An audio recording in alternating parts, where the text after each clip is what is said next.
again and again. It has to be on CW, the most dynamic gold laner in terms of that hero pool. You know me. When I see something crazy, I just gotta root for it. So for this game, I'm gonna have to say ONIC here. I would love to see how CW plays this. He's actually opted for the killing spree as well. So it's a very aggressive Mia.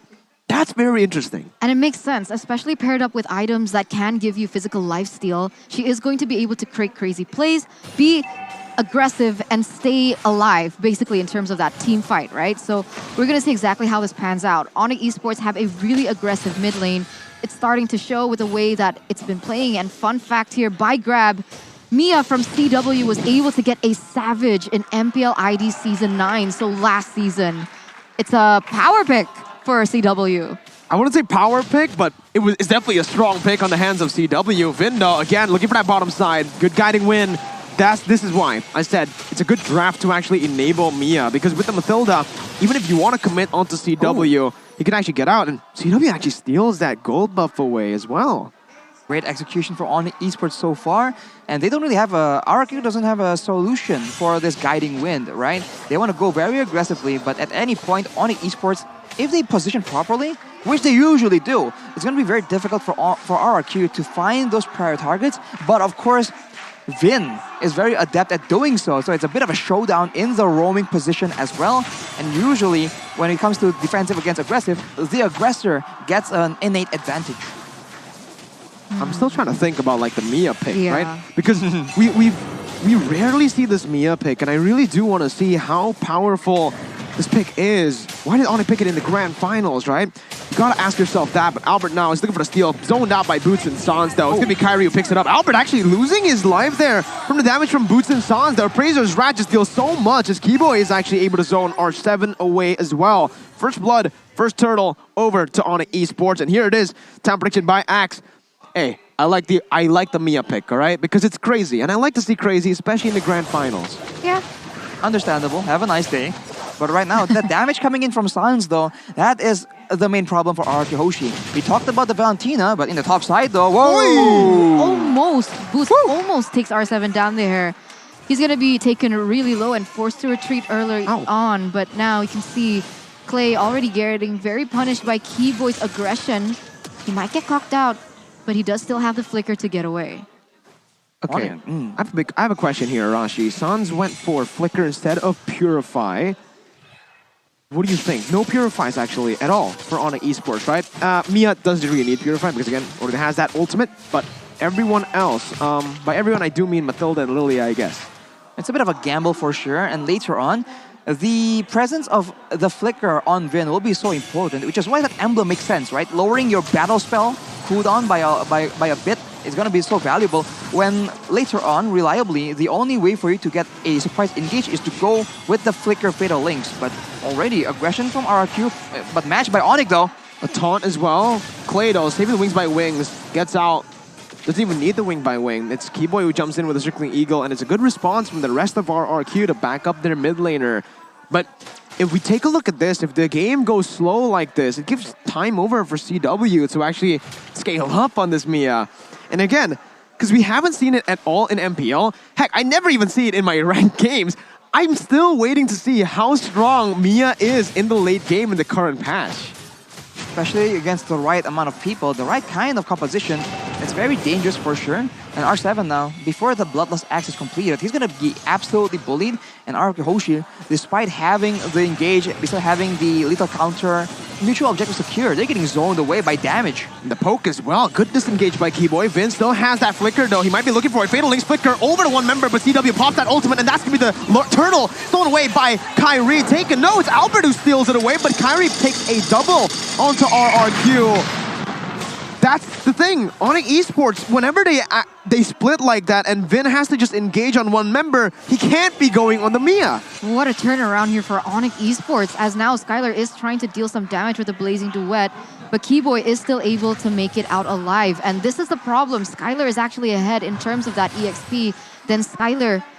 And we need to see RRQ Hoshi shut this Mia down from this early game, and so far it hasn't been able to be done. Right here we see a setup though, Vin going in for CW, but of course a very secure hero on that Mia, and Skylar won't be able to actually participate as CW walks away, but watch out for Clay. Guiding win, there you go, once again by ONIC Esports. And Vin couldn't pop that Fatal Links, right? Because, again, with the ultimate, CW kind of just counters that Atlas engage. Here, guys, you guys can go and check out the Exorcist skin, ladies and gentlemen. Kagura and Yuzong getting such a good skin. Kyrie, though, looking for a gank up top as Boots is going to be able to taunt R7 down. R7 looking for the play, looking to get out of this. Shadow Assault popped in, Appraiser's Wrath as well. CW Oh! with Keyboy as well. Gets taken out off camera. ONIC Esports needs to be careful. Their 1,000 gold lead in the early game won't really do much, as the Mia will need to get a few items before he actually starts to snowball, I guess, right? Yeah. Scale. It was a 2,000 gold lead actually for ONIC Esports previously, but it has been instantly taken away by RRQ Hoshi. A lot of emphasis from RRQ already in the bottom lane, realizing the damage that CW can have if he continues to scale. But luckily, Sans is still able to go a 1v3 situation with that burst damage from the first and second ability, as both teams should now be rotating towards this next neutral objective, which is that turtle. And now with RRQ Hoshi being able to bait in ONIC Esports, we saw in the bottom lane the potential for them to use Vision as a trap, and that is something that they are well known for. Conceal has been popped right now, but Vin cannot find a suitable target. Boots is looking for that peel. It's going to be the reset here as Boots actually jumps onto Clay here. Going to be CC'd back in. Boots looking for the play once again. Is able to flicker. Oh my goodness, Boots! What a play! Flickering out of harm's way and getting that Appraiser's Wrath. 1 for 0 for ONIC Esports as they're looking now for... My God, how did Kyrie get it? The Retribution up against the Bauman. Lethal counter entry for Albert. Still, Kyrie finds it. Yeah, that shouldn't be possible. ONIC Esports, they're really popping off here. So much is happening right now. Boots goes in the back line, is able to deny the Feather Airstrike coming in from Clay. He's also brought back out with the guiding wind. And Kyrie is just doing so much here, Arashi. Kyrie is doing an insane amount, and RRQ Hoshi, they lack damage. Of course, their members are scaling up right now. The Farsa and the Claude later on will be an absolute menace, but for now, look at that. Everyone is just surviving long enough, and with that guiding wind, that does not make it any easier for RRQ Hoshi to get any pickoffs. Now they're being completely zoned away. They lose out in poke damage despite having a Farsa due to the pressure that ONIC Esports are able to do with positioning. And that is something that RRQ Hoshi needs to find a solution for. 2,000 gold lead and counting for ONIC at this point, already climbing to 3,000, and Albert is even struggling to just clear the lanes here. Man, that Feather Airstrike did so much onto CW. You gotta be very careful. Mia needs to position himself perfectly. In the top side, you can already see R7 doing work, getting a turret back for RRQ. ONIC Esports, though, are doing really well for a composition, and again, needs to play around that Mia to get to that power spike, right? 8 minutes in. He's farmed up quite a bit, Arashi. In the late game, though, we talked about the difference between a Fredrin and the Paquito. If it gets even, R7 can be a lot more dynamic in the side game, in side lane game, but Kyrie now making the play almost gets Skylar, but that's another tower for CW, as always. Good opening there by Kyrie. Vin looking for the play. CW still has his ultimate. Will just pop it in. Gets out. Kyrie taking a whole lot of damage, but will jump in with the Shadow Assault to pick up a kill. Circling Eagle onto Albert right now as R7 is looking to help him out. Clay flickers out, but the Shadow Assault comes in from Kyrie. He gets out as well. Sans coming in. CW looking for the play. Not going to be able to do it, but again, ONIC Esports playing so well up against RRQ.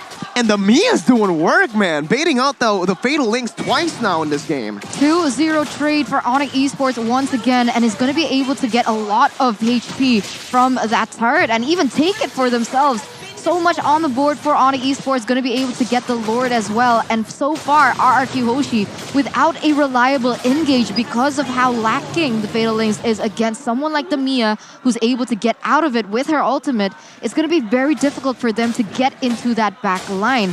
If they rely only on Skylar, Mia can just build the one, basically, and just deny that pressure. And look at him go. Look at how much damage he's already doing. He just finished the Berserker's Fury, so every single critical damage he does, any critical strikes are gonna be a lot more painful for RRQ Hoshi. And right now, it's just a difficult situation. They are used to going for decisive engages in the right time for their advantage, but now that's completely denied, so they need to play around a different way. Maybe around the feathered airstrike, maybe around some poke damage, because otherwise, the moment they want to go in, they cannot get the right pickups, and before you know it, look at Clay earlier, getting jumped on by Kyrie and Boots. That is definitely not how you want a fight to go, as now CW. It's my turn now, says CW. He's been playing passive the entire game. He's been waiting for this moment right here. That power spike to hit. Mid lane turret gonna go down. Tier 2s. Bottom side target as well. CW melting R7 down with the help of Kyrie. That's the damage of the Mia in the late game. Still has the ultimate, still has the Inspire. Imagine what he can do with both of that active. 6.5k gold lead right now for the Mia. And oh man, this is such an interesting pick, right? Look at the XP difference as well right here for the majority of the players. Clay is 2 levels below Sans, and that is a big problem because, as we mentioned, the Feathered Airstrike is one of the tools that RRQ Hoshi can try and use to curb this CW's Mia's aggression. But now, with him being so behind, not having the levels or the gold to supplement that damage, ONIC Esports are going to get even more and more opportunities to try and flatten out RRQ Hoshi. And for now, if they want to rely on an engage, it's really going to be very, very difficult. The longer the game goes, the more you actually think about the brilliance of the draft from ONIC Esports. It's basically a full disengage comp, almost, right? Aside from the Fredrin, obviously. But with the Mathilda, with the Mia, the Karina technically can disengage as well. Tank, just the tank, a solid frontliner. But the Lilia, right? So there's just so much disengage, and it stops RRQ from going for those crazy team fights with their comp. Atlas, Claude, Farsa, that's what they're looking for. ONIC Esports is so smart. Again, the Architect, boots down, knocking Vin up. Doesn't get the taunt here. Simply Eagle onto Vin. This might be an overcommit by ONIC Esports, but they're just looking to actually poke RRQ down. Albert gets baited in. That Feather Airstrike as well. That's a good resource burn out here for 2. So technically in the resource department, it's still RRQ who gets a better trade, but hey, ONIC traded it for map pressure. They got it. In a way, right? For ONIC Esports, yeah, they can avoid fights, but they can't really engage fights either. Only Boots can be the main engage tool, and Keyboy with the Circling Eagle is not exactly a definitive engage tool either. So RRQ Hoshi, if they can play for poke damage, if Clay can scale and get enough damage, maybe that will be one of the main factors. And then afterwards, if ONIC Esports wants to punish Clay instead for being able to do so much from so far away, then Vin can make a big play happen, but now he's getting denied completely. Feather Airstrike over to San, still has that black shoes. Vin is gonna get poked down, gonna be bursted down before he can even pop the Fatal Links. That's the kill over to CW. And look at the Lord, it's gonna be stolen away by Albert as it goes down to Boots, but Boots is absolutely a monster in this game. Picking up a killing spree now onto Albert. CW melting R7 down as he picks up that kill. It's a disaster as RRQ get completely wiped out in game 3. ONIC Esports with the Mia, they've done it. They've wiped RRQ out. Presented to you by Head and Shoulders. They're knocking on RRQ's base. Vin now respawning, looking for a miracle play to defend, but it's gonna be ONIC Esports who takes the lead in the series with a Mia. 2-1 now for ONIC Esports.